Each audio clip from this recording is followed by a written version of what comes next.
Thank you, South Africa. Next, we have the Global Coalition for Limitation of Armaments. You have the floor. Yeah, thank you, Mr. Moderator. At the outset, we want to note that this is a joint intervention from the Global Coalition for Limitation of Armaments, which include the civil society organizations from Europe, Asia, Africa, Latin America, and Maat for Peace Development and Human Rights Association. We thank you for the presentation you gave yesterday about transit and transshipment by sea.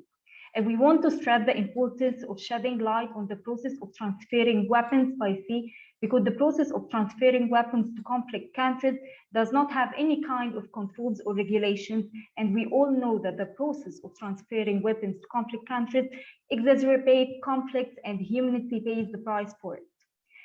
The real problem is that there are efforts to establish global controls, but there is a gap in implementation. For example, there are illegal transfer of weapons by sea to Yemen without any monitoring and evaluation of those weapons.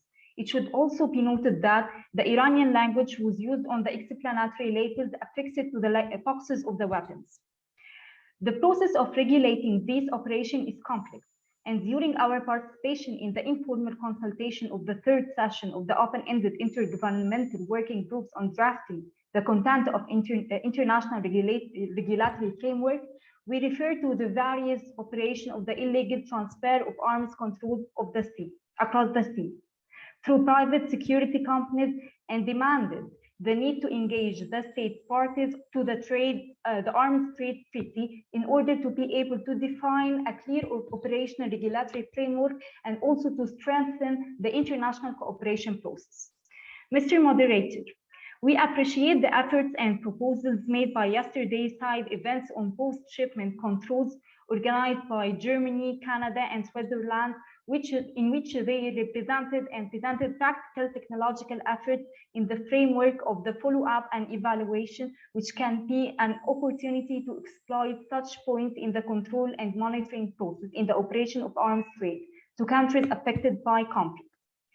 The second point that the Global Coalition wants to highlight is the lack of the private sector participation in the discussions and sessions that's set within the framework of implementing and activating the Arms Trade Treaty. Therefore, the Global Coalition takes advantage of the opportunity to coordinate an informal session to discuss the control and transfer of arms to countries affected by armed conflicts, taking into consideration that the agenda of that session includes the risks and challenges, and that the subject of language and its impacts on illegal transfer across the sea. The Global Coalition for Limitation of Armaments across all affiliated organizations from Africa, Europe, Asia, and Latin America can organize sessions and informal discussion with private sector companies for discussion. And this is to promote the objectives of Arms Trade Treaty.